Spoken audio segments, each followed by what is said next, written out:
chroeso I chi ar ddwrnod glawog arall y mis Ionawr yma i'r Gell. Gobeithio'ch bod chi yn cadw'n sych ac yn gynnes heddiw. Mi fydd llygaid y byd ar Washington yn ystod y dydd heddiw wrth i'r arlywydd newydd gael I arwisgo. A'r cwestiwn sydd ar feddyliau llawer ydy, a fydd heddiw'n ddwrnod heddychlon yn yr Unol Daleithiau? Rywsut mae gen I syniad y bydd yna ochenaid fawr o ryddhad ar draws y byd unwaith y bydd y dydd yma heibio. A'i drama gomedi yn teu tragedi fu hon yn hanes yr Unol Daleithiau. O'n I ddim. Mae'n anodd iawn mesur yr hyn ddigwyddodd dros y 4 blynedd diwethaf dan arweiniad Donald Trump, yn arbennig yn wyneb digwyddiadau'r wythnosau diwethaf. Ac bod hi'n amlwg fod Joe Biden yn mynd I fod yn arlywydd gwahanol iawn. Dos wybod beth aw o'i gyfnodentau yn y tŷ gwyn. A un peth ddaru dynnu'n sylw I y ddoe, oedd yr hyn fu Trump yn ei gyflawni yn ystod y diwrnod. Doedd o ddim i'w weld yn gyhoeddus, dim ond rhyddhau ryw fideo oedd o wedi recordio, ond doedd o ddim yn bwriadu mynd trwy'r seremoniau fydde'n anrhydeddu o lynydd. Yn hytrach, oedd o'n debyg yn cyhoeddi pardon I am ryw bobl. Rhyw 73 ohonyn nhw'n cael pardon ac eraill yn cael lleihau I tymor yn y carchar. A mae'n debyg bod rhai o'i gysylltiadau fo'i hunan ymhlith y rhai. Mae hyn yn draddodiad ers blynyddoedd. Mae ganddo'r hawl I wneud hyn I unrhyw un. Roedd hyd yn oed dyfalu gall efo gyhoeddi pardwn iddo fo'i hunan a'i deulu na nath o ddim hynny mae'n debyg. Mae Amryw wedi bod yn lobio i'r swyddfa ers tro I bledio'i hachos gyda dwsinau wedi derbyn pardwn arlywyddol dros y 4 blynedd diwethaf. Dwi'n awdurdod rhyfedd ydy hwn ynde, sydd wedi rhoi I arlywydd. Ar ei air o mae un troseddwr yn cael ei ryddhau a chael ail ymuno yn y gymdeithas. Ar y llaw arall, ar ei air o hefyd, mae apel am drigaredd yn cael ei gwrthod. A mae hyn yn arbennig o arwyddocaol pan mae rhywun wedi ddedfrydu I gael ei ddienyddio. Y ddedfryd roddwyd gan y llysoedd yn cael ei gweithredu, a fe ddigwyddodd hyn sawl tro yn do. Fe ddefnyddiodd yr awdurdod hwn sawl tro yn ystod I gyfnod yn y tŷ gwyn I gynnig pardwn I rai ac I wrthod trigaredd I eraill. Wrth gwrs, mae'n hawdd iawn I mi o fy nghader gyfforddus yn ystydu I ddoethinebu am benderfyniadau Trump. Nid fi sydd I ddeud sut y defnyddiodd I awdurdod yn y materion hyn. A rhaid cyfaddau, mae digon anodd ydi barnu beth sy'n gyfiawn neu pwy sy'n cael cam. Ond mae yna un sydd yn barnu'n gyfiawn yn ôl y Beibl. Mae'n gallu tafolu yn amgylchiadau, yn cymhellion, difrifoldeb yn gweithredoedd a'r effaith mae rheini'n gael ar eraill sy'n dioddef o'i herwydd. Mae'r Duw sy'n llond pob lle ac yn bresennol ym mhob man yn gwybod a gweld y cyfan. A ryw ddydd bydd rhaid I ni gyd sefyll ger bron y Duw sanctaidd hwn. A be fydd yn gobaith y bryd hynny?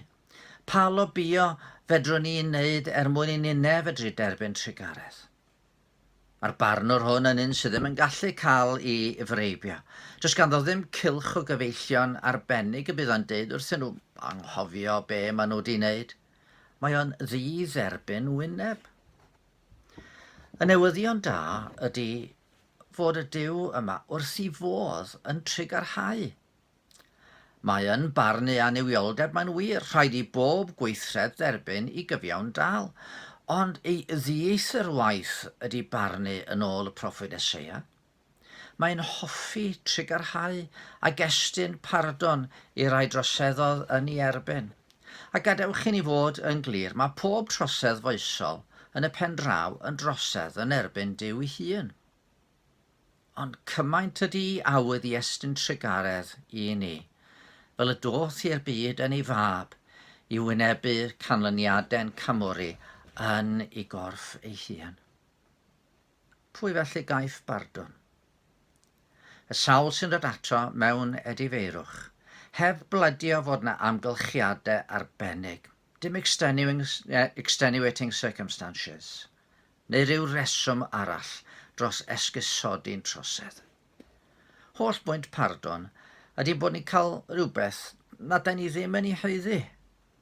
Nid ar sail pwy di'n perthnasau neu be di'n statws mewn cymdeithas, na hyd yn oed pa weithredoedd da eraill da ni wedi gwneud y daw maddeuant Duw. Dawn syml ar sail cymeriad trigarog Duw ei hun, sydd wrth ei fodd yn maddau. Ydych chi'n cario euogrwydd heddiw yn eich calon? Ydych chi'n ansicr sut mae modd wynebu'ch creo'r ryw ddydd? Fe greodd Iesu sgandal fwy nag unwaith trwy ddeud wrth ambell un ddoth ato, maddeuwyd dy bechodau.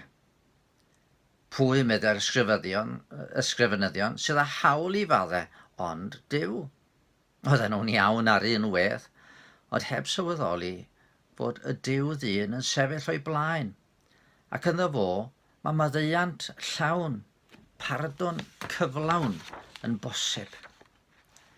Mae geiriau anfarwol a'n Griffiths yn dod i'r cof. Dyma babell y cyfarfod. Dyma gymod yn y gwaed. Dyma noddfa i lofruddion. Dyma i gleifion feddyg rhad. Dyma fan yn ymyl diwdod i bechadur wneud ei nyth, a chyfiawnder pyr y nefoedd yn siriol wenu arno byth. Pechadur aflan yw fe enw, o barai y penna'n fyw, rhyfedda fyth fe drefnwyd pabell i'm gael yn dawel gwrdd a Duw. Yno mae, yn llond ei gyfraith, i'r troseddwr yn rhoi gledd. Duw a dyn yn gweiddi digon yn yr Iesu, yr aberth hedd. Ydych chi'n ei weddio? Oll fel yr wyf, heb ddadl i'w dwyn. Ond i ti farw fy mwyn, ath fod yn galw arnain fwyn, rwy'n dyfod addfwyn oen. Oll fel yr wyf, dan hyrdiau llu o frwydre ac amheuon di, ymladdau, ofnau ar bob tŷ, rwy'n dyfod addfwyn oen.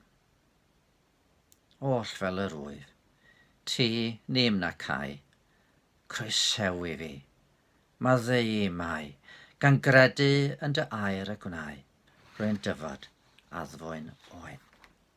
Amen.